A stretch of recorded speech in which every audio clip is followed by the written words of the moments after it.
review? I did.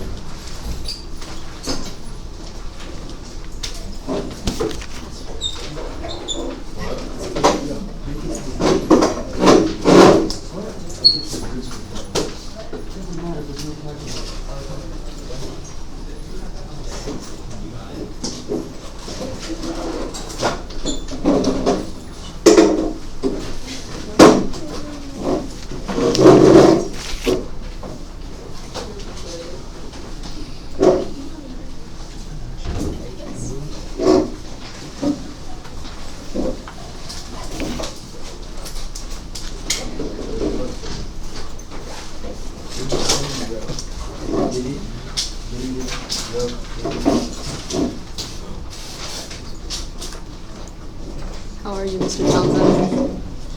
Good, how are you? I'm good.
Mr. Townsend. This was on the desk. Sorry, I left that there for him, but he's in a different class period. I Okay. just got mixed up.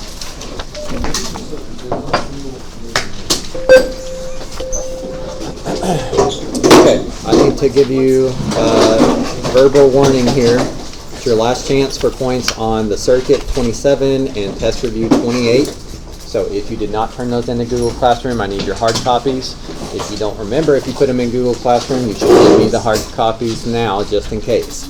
Remember, I won't take them later today. I won't take them later this period. Well, I'll take them, but not the points. I need them before you start the test. You don't need them during the test. It gives me a chance to grade them, and I can see what you had done before the test. Also, if you had any late work, incomplete work that you went back and finished up, I also need it as well. Unless it was Khan Academy and you emailed me about it, or you put it in Google Classroom and it notified me about it. So we need to do that first. Our test is no calculator this morning. So you need to go ahead and clear off your desk. I know you picked up a couple handouts, but you won't need those till after.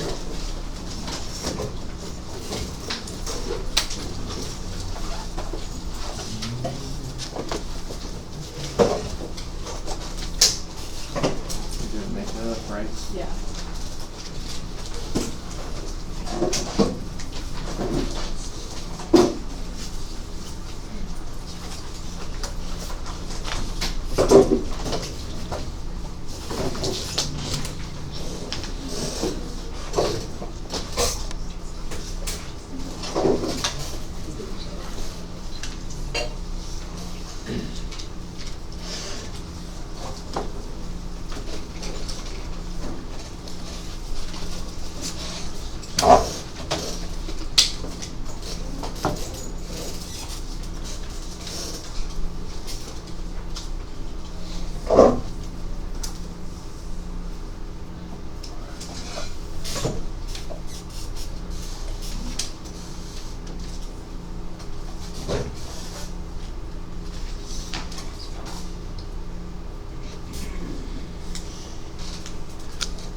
Okay, so this test has a couple short answer, fill in the blank type questions, a lot of multiple choice, and on the back page is an FRQ.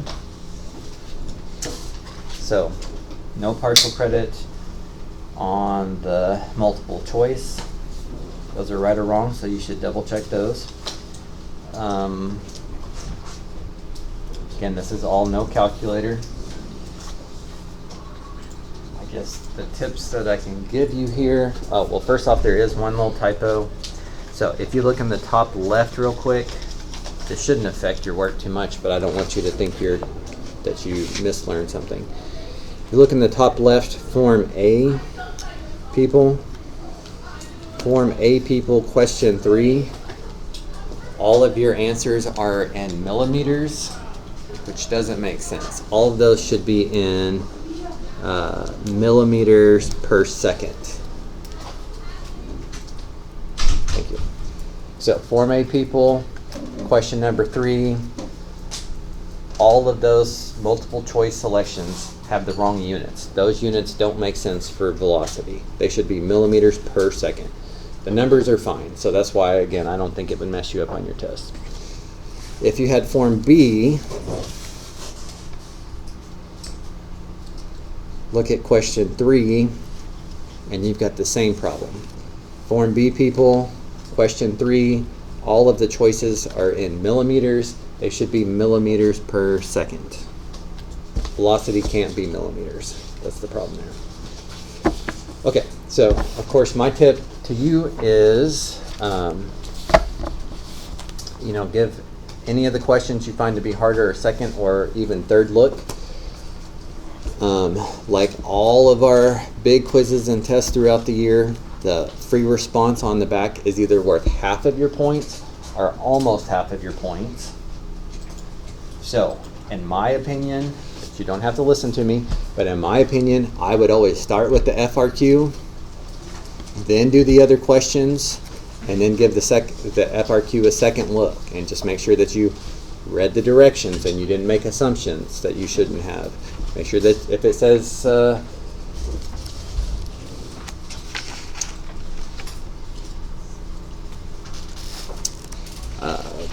include units, make sure you include units. Just double check that you answered it completely and as expected. And I think students tend to do a better job if they start with it, the FRQ, and end with it, especially since it's not half the work, but it's worth half or almost half the points.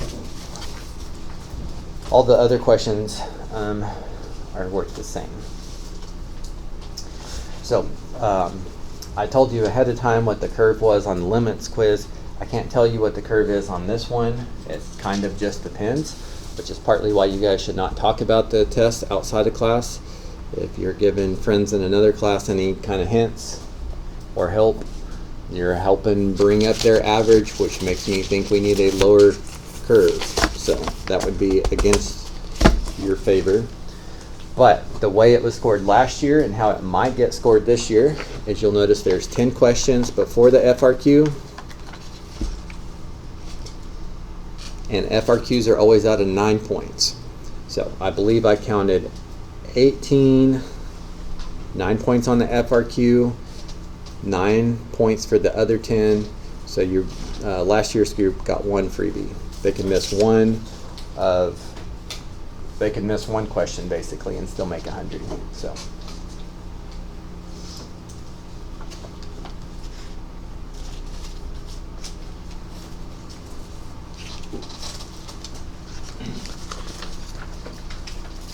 And that should take us the whole time.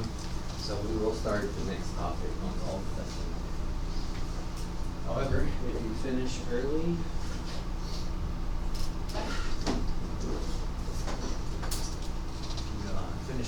please just find something flat to work on so everybody else can work on this.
generic x plus 1. Okay, so The just- f of x has to do with the graph. Okay.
Okay, is anybody still working? I just can't see if anybody's still working, so fine if you are.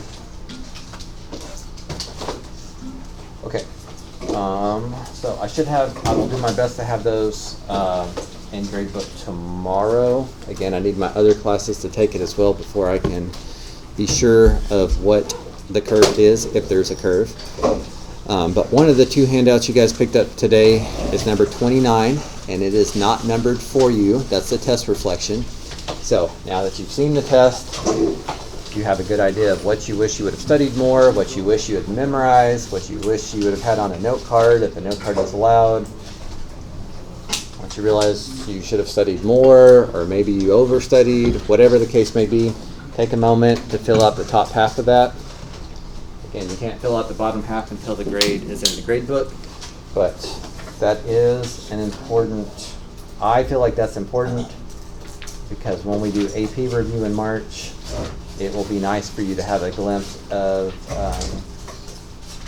a quick glimpse on what you didn't feel super comfortable with.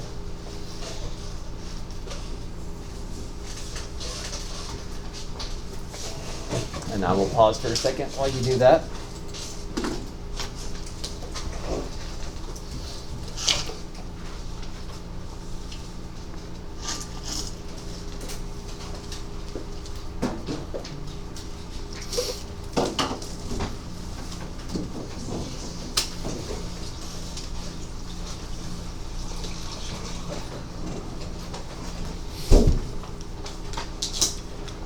Okay, and as you finish that up here, we are going to go ahead and start on Unit 3. So the other handout you picked up, number 30, I believe that one was numbered for you. So in Unit 3, I wouldn't say Unit 3 is easier, because to be able to do Unit 3, we're still going to sometimes need product rule, sometimes need quotient rule, always need chain rule, still use power rule, still know the derivative of trig functions, stuff like that. But Unit 3 is really two big topics. There's something called implicit differentiation, which you should have a very good idea of what it is and how to do it even today. And related rates. Related rates is the first really good topic we get to that's very real world related. But those are also harder, so we have to spend a little more time on those. So that's pretty much it for Unit 3, those two topics, implicit differentiation and related rates. So implicit is when you've got x's and y's kind of mixed up together. So I'm not going to talk about this part at the top too much here, because you can read through it, but if I asked you to find the derivative of this, if this had been on your test, you would want to solve it for y equals, so that then you can do your normal derivative stuff. Bring the power down, lower the power by 1, multiply by the derivative of the inside, which is chain rule, and then maybe rewrite it to make it look nice. So anytime you have an equation that you could solve for y equals, you can do what we did in Unit 2. But the reason implicit is needed is sometimes you can't just solve an equation for y equals. So sometimes this method is just not on the tables. So doing the same question with implicit, there's really only one thing you need to know to be able to do implicit. And that is, when you take the derivative of something, we're now going to start to take the derivative of things not necessarily with respect to x. X is maybe not the variable we're interested in. So if I took the derivative of this with respect to x, that means x is my dependent variable here, then you would do the power rule, maybe do the chain rule. But what you need to understand is that we just, and you don't have to write this, you'll see why, but we just took the derivative of x with respect to x. And since this is like something over itself, we can think of that as 1, which is why we've not had to talk about that thus far. But if you were taking the derivative with respect to x and it was something y related, you're still going to do the same rules. You're still going to do power rule, product rule, quotient rule, chain rule, all that kind of stuff. So I would bring the power down, lower the power by 1, but now I just took the derivative of y with respect to x, because that's what it told me to do. This is not necessarily 1. This is 1 because it's like you have something divided by itself, which is always 1. But now this is like I took the derivative of y, so it creates a y prime. It's really a chain rule step because it's like the inside of this is y, and taking the derivative of y is dy dx. You don't have to think of it as chain rule, but that's what deep down it really is. So looking at their example here, they took the derivative of y cubed, which was 3y squared. That's the normal stuff, just power rule. But they took the derivative of y with respect to x. So you have to put that there. If these variables are the same, you don't have to write it. But if they're different, you have to keep up with that. Okay, then they took the derivative of x squared, which is 2x, and then they said they took the derivative of x. There was an x thing, and they're taking the derivative with respect to x. Derivative of a constant is 0. So this is essentially multiplying by 1. Anything divided by itself is 1, which is why we've not had to talk about that thus far. But dy over dx is probably not 1.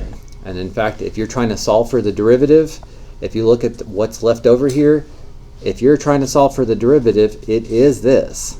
That's not talking about derivative. That's not talking about derivative. That's not talking about derivative. This is what you're trying to solve for. You can subtract the 2x over.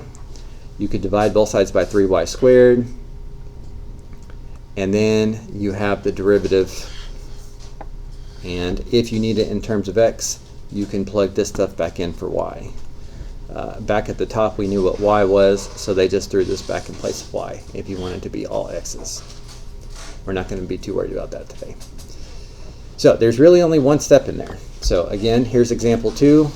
After you see a couple of these, I think this will be easier. Now, I don't expect you to write all of this down, every single question, but I do want you to do it for the first 2 examples that you're copying down with me.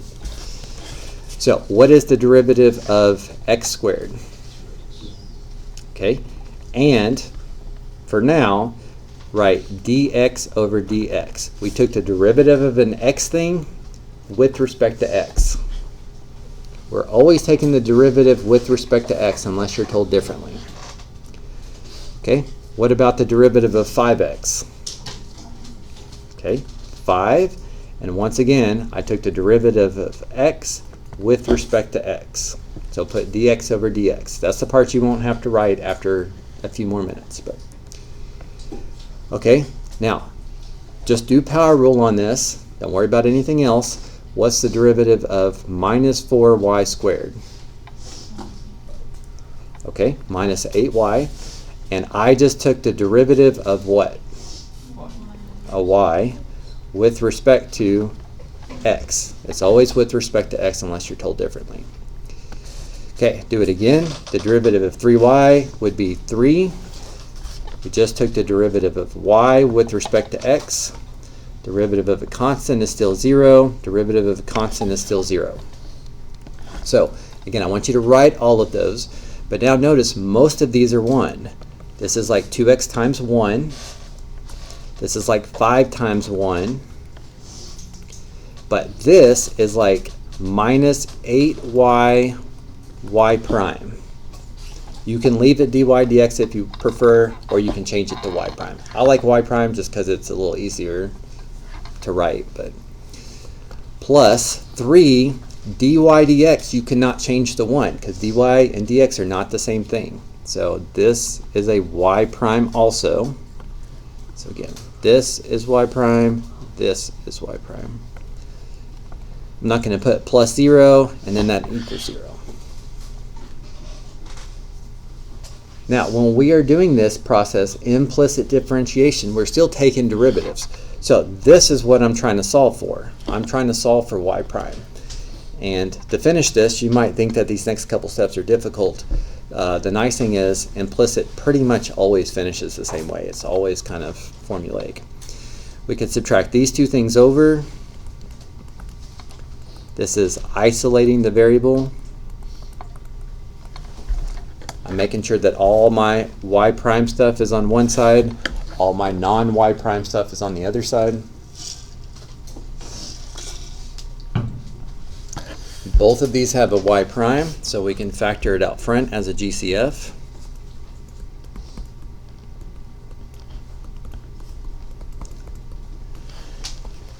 And then finally, undo times with divide.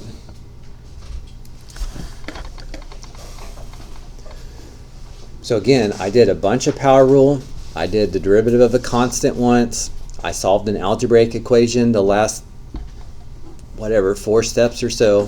The only real calculus thing in here is every single time you take the derivative of something with respect to something else, like the derivative of y with respect to x, you have to create a y prime. Not sometimes, every time. If you just do one of these, you get a different answer. You got to get both of those. Okay, let's do one more example together and then I will pause for questions. Example 2.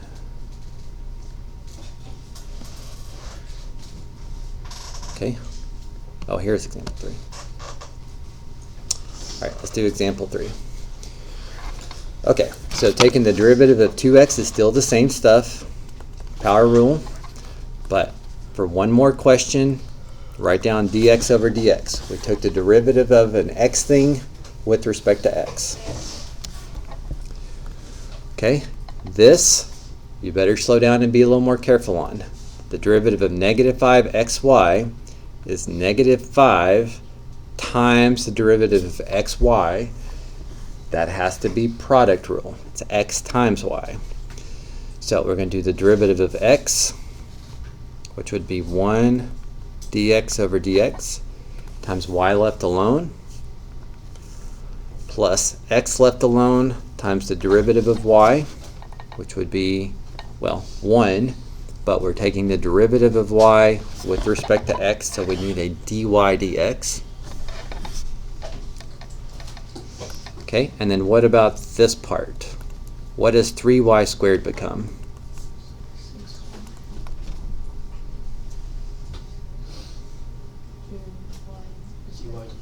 Okay, dy dx. You got to remember that part too.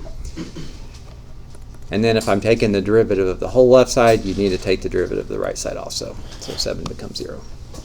So it looks pretty messy, but again, dx over dx is like 1. Anything divided by itself is 1. So this really just becomes 2x. I'll distribute the negative 5 here. Instead of saying dy over dx, I'm just going to say y prime. dy over dx is like y prime.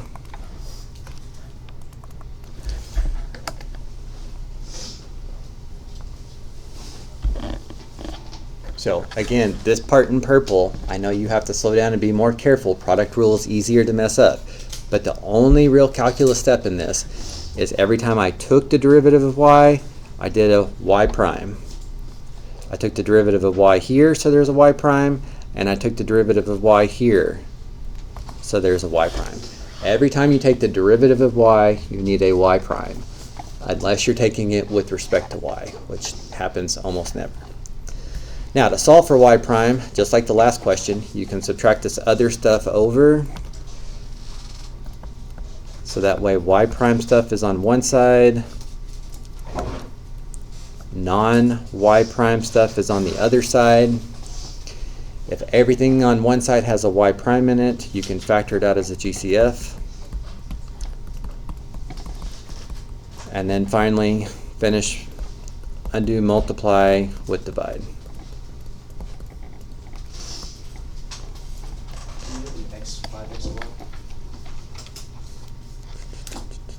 I'm sorry, where? On the top of that, the 5x, or you put negative 5y, y prime. Isn't it? Yeah, negative 5x, y prime. Here? Right above. Oh, this should have been an x. So this should be an x. So this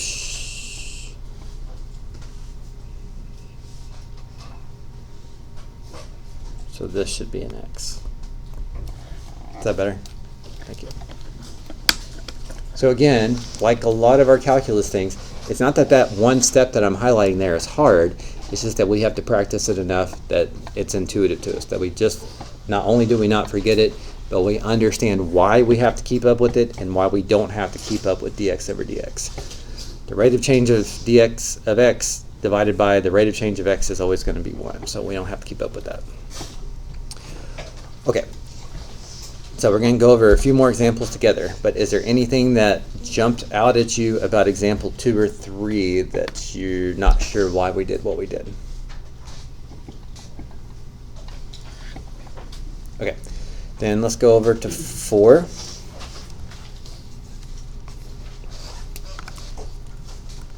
Okay, and so you are more than welcome to still keep writing dx over dx. I'm not going to do that every time. It just becomes very tedious to do it all year, but if you feel more comfortable doing it, then do it. All right, so y'all tell me, x cubed becomes what when we take its derivative? Okay, do I need an x prime or a y prime here? No, we're taking the derivative of an x thing with respect to x, not needed. Plus, okay, somebody else, what about y cubed? What does that become?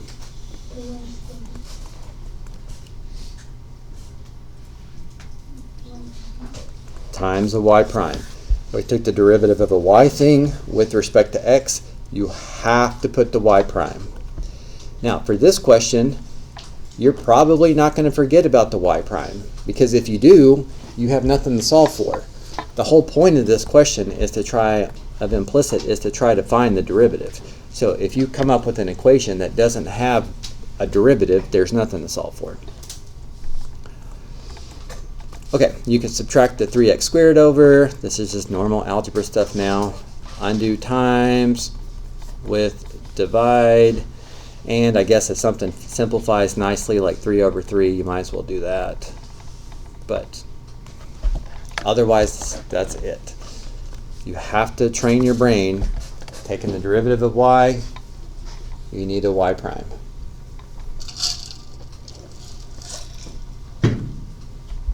Okay, still good? Okay. Then this one, I would like you to start yourself, please. Try number 6.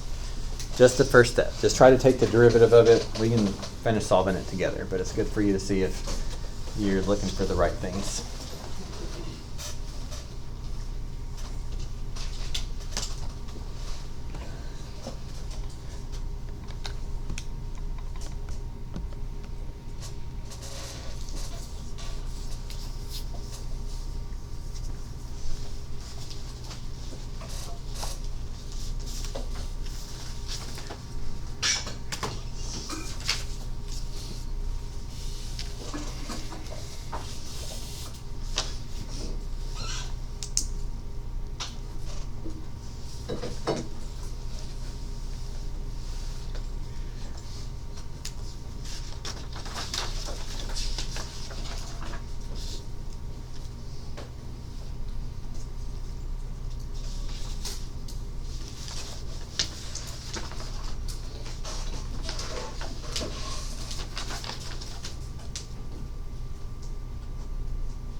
Okay, I gave you a little more time there because you did have to do product rule in that little middle piece.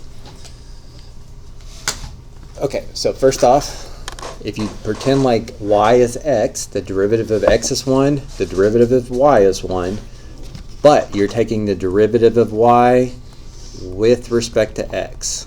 You have to change that to a y prime.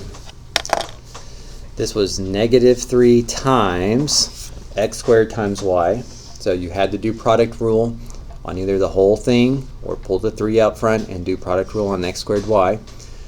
So you could do the derivative of x squared times y left alone plus x squared left alone times the derivative of y.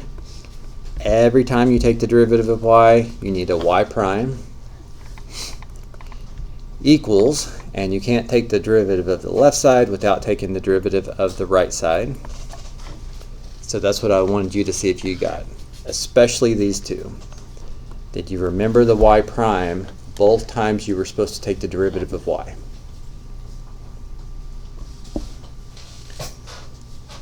Okay, now you could go about solving this for y prime if you wanted to, and I'm not telling you that that's wrong, but this particular question really only cares about it at the point 0, 1, so it's a lot easier to just go ahead and plug that in.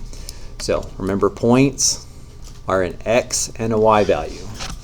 So everywhere there is an x, I'm going to put in 0. Everywhere there's a y, I would plug in a 1.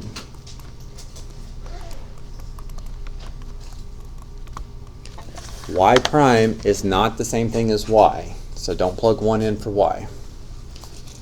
And you're left with y prime is equal to, I guess all this goes to 0, it looks like. Negative sign of 0, and what is the sign at 0? So for this relation there, that equation, I have no idea what its graph would look like. It probably would not be a function. It'd probably be something like an ellipse or something. But I could go to the point 0, 1, and I can tell you the slope at that instant is 0. Now again, the purpose of implicit versus explicit is nice, like, you know, if you're talking about an equation of a circle, if you know what it looks like, you can find the slopes. That's what the derivative is telling you. That's the slope. You're plugging in an x and a y. You can't just plug in x because you don't know if you're talking about this point or you're talking about this point. But plug in an x and a y. X's and y's are usually part of your derivative. Okay, try one more then. Try example 7 from beginning to end, and then we'll look at this FRQ and at least start it, if not also finish it. So this is the last one of these. So put in a good effort, please.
Okay, so that should have been about time to do about 5 of this kind.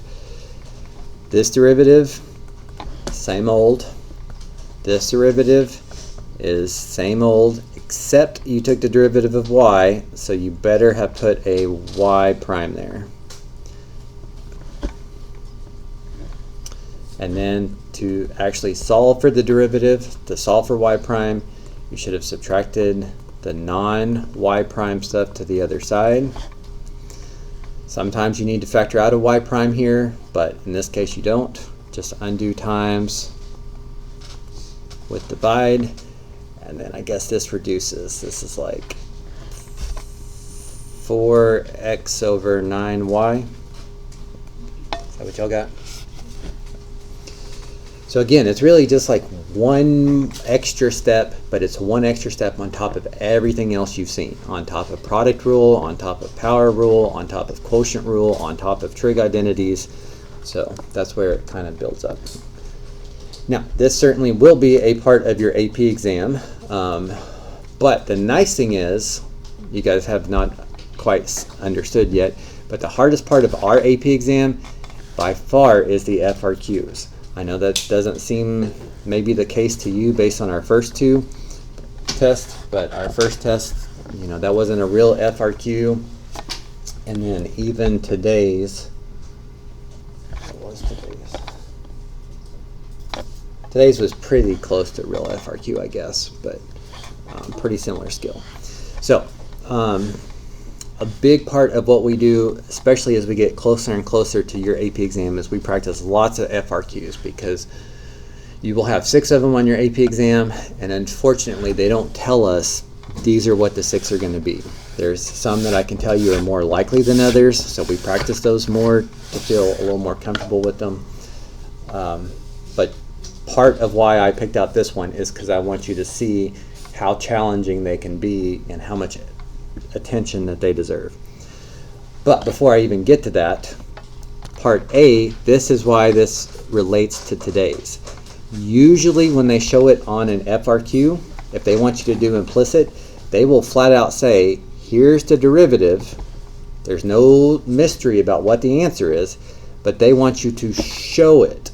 Prove to us that this is the derivative. So down on part A, if this is what we are starting with,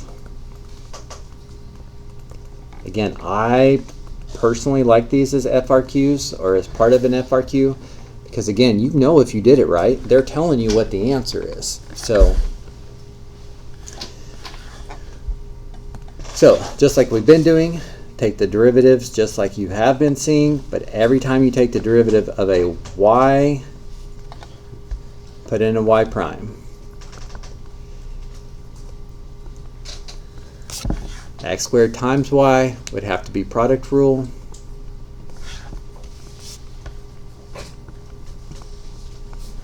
And one of those times you're taking the derivative of y, so there needs to be a y prime.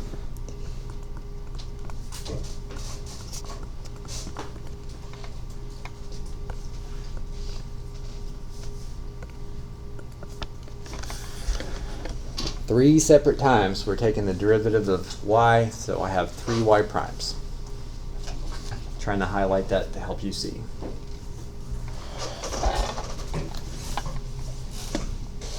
Now, like some of the examples on this page, they actually want us to solve for y prime. So, I don't know. I wouldn't say the next couple steps are easy, but they are usually pretty predictable. They're usually pretty much the same thing each time. So we could distribute a 6, get rid of parentheses,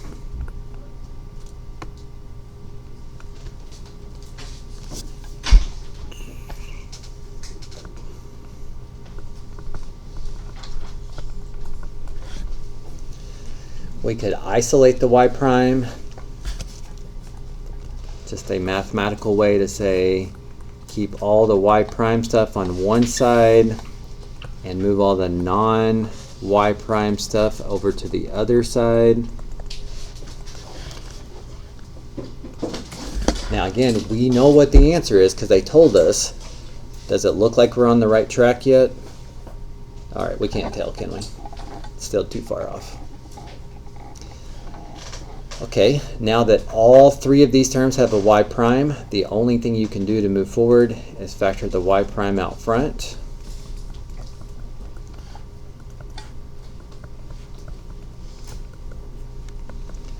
And then undo times with divide.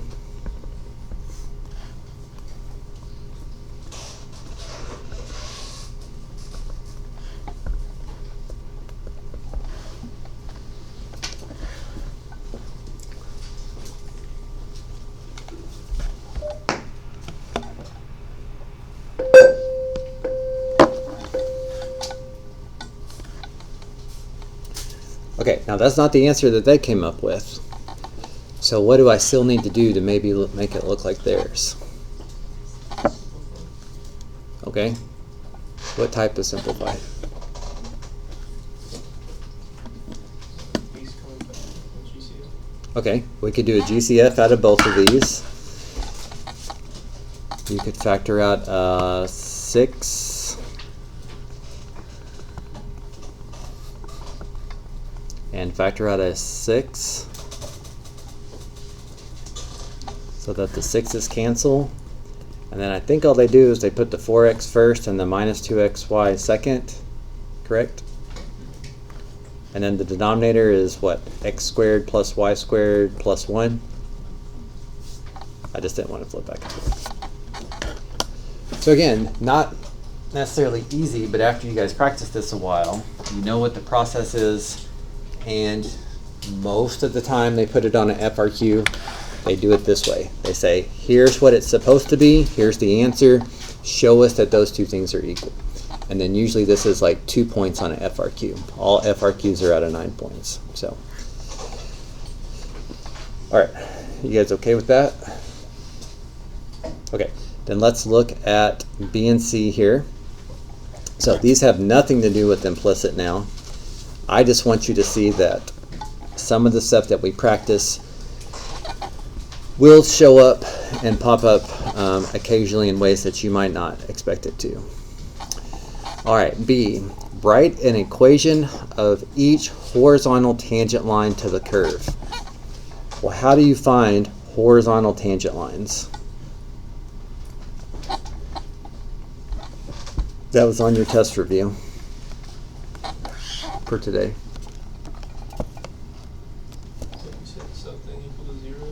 You do set something equal to 0. Horizontal lines have a slope of 0, but instead of saying slope is 0, say derivative. Now, don't we know what the derivative is in this question? Even if you don't know how to do part A, they tell it to you in part A. The derivative, aka slope, is this, and because we want a horizontal line, we want to know when the slope is 0.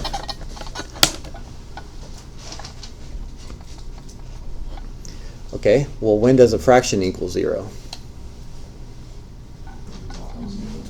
Okay, so you can imagine multiplying both sides by x squared plus y squared plus 1 to make it go away. Or just think about the only time a fraction equals 0 is when the numerator equals 0. Here's where it gets harder than you expect it to. You're not used to solving something like this.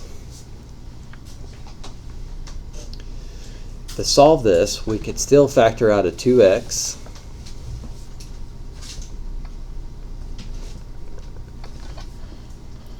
We could set this factor equal to 0 and solve, or we could set this factor equal to 0 and solve.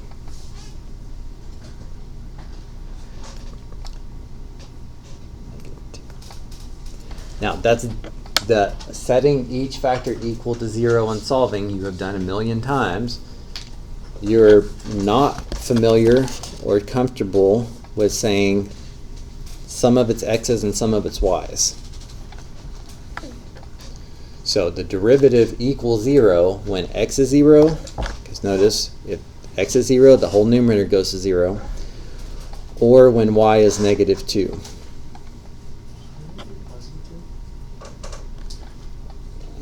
Positive 2, yes, positive 2, thank you.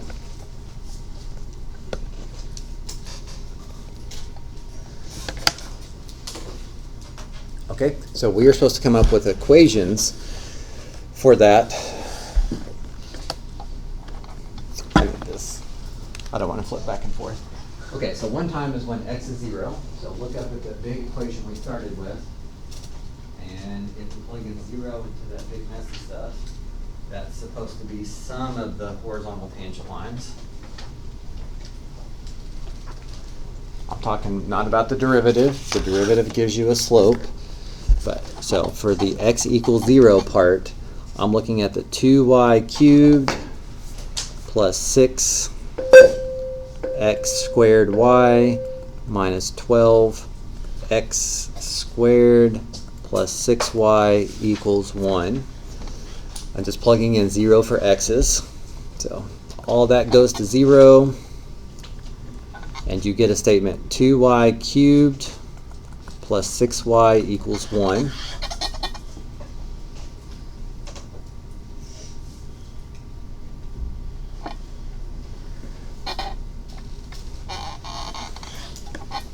Okay, and you can solve this too. You like to solve things that have x's in them, but these two have a GCF. Oh wait, you can't do that with 1. What was this then?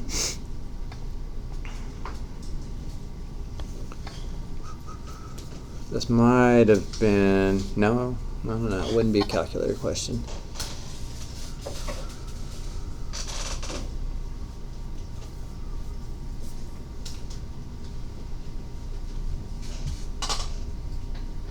Okay, I'm gonna have to think about that part. So that's a cubed.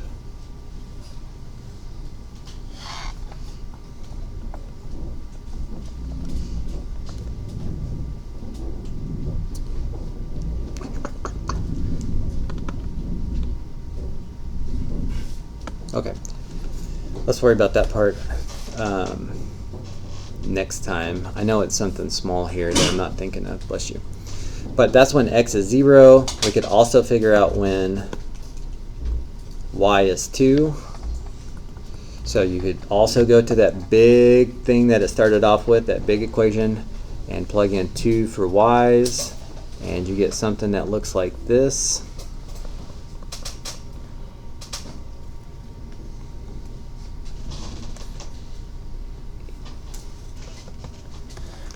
And you get a statement 28 equals 1. What does that mean? Not true.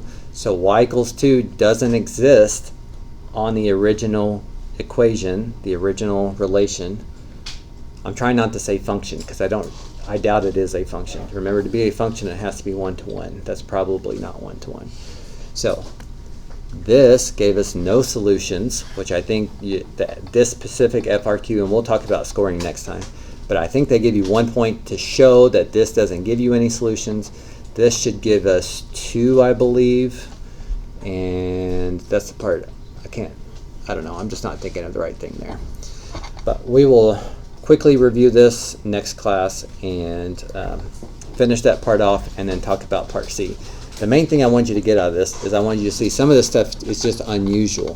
Solving something that have x's and y's, just for you to plug it back in to try to solve where that happens. FRQs can be pretty hairy sometimes. Alright, we got about 7 minutes here. So if you're interested in looking at today's puzzle, I'll put it up.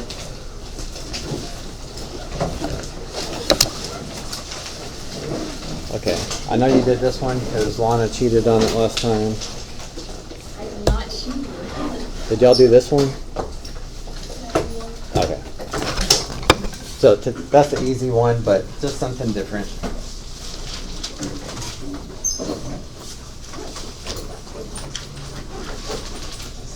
Again, I should have your grades in grade book by the end of the day tomorrow. But you do have to wait, just like the first assessment, you do have to wait until they're all made up. So us, that would just be Sarah.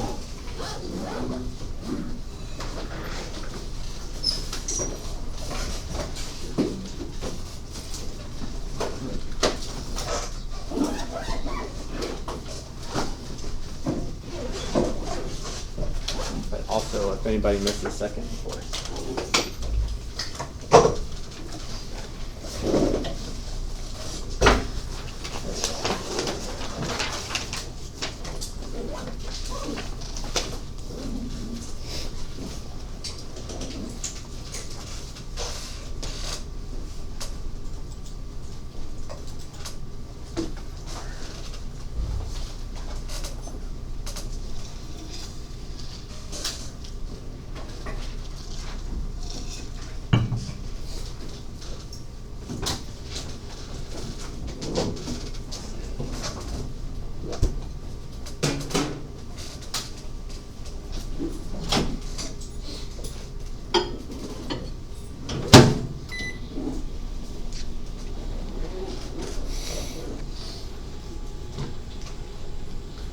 Well, I thought the puzzle was kind of lame, but this one has the most attention. So. Next time I do one like this, though, I'm going to put one that's not actually in the picture, so you'll have to figure out which one's not actually there.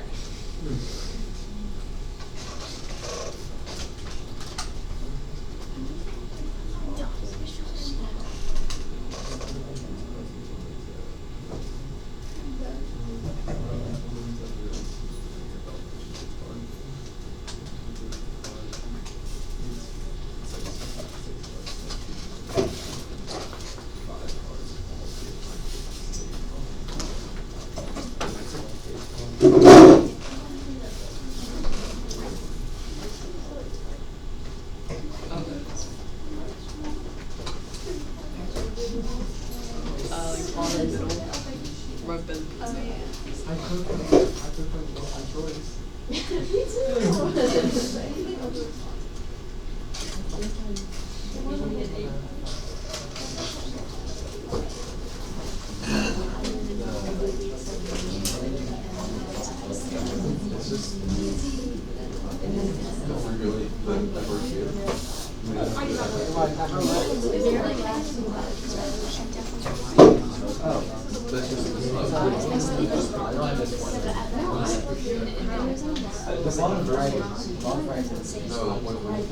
Yeah, did you ever get the egg?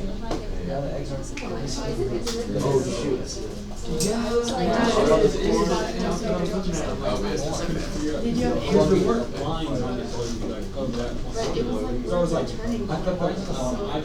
What do you mean so good?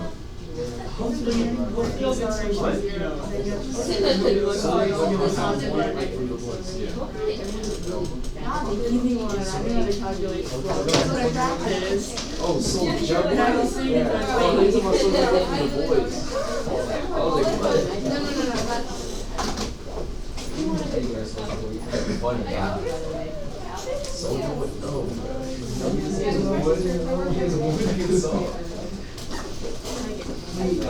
I just test me. Bro, what'd you get in the first one? What was it? It was negative 14, negative 6. For me to find the bell pepper. Apparently maybe a little less time than I thought. The bell pepper I just couldn't find. I can see you read my lines. There were lots where I would kind of look back and immediately see it, and then some, like, if it wasn't that, it's like forever. Yeah, some I just look over and I'm like, oh, there it is. I cannot figure it out. Okay, I heard the bell pepper and then the Oh, peanut. well, I forgot. Okay.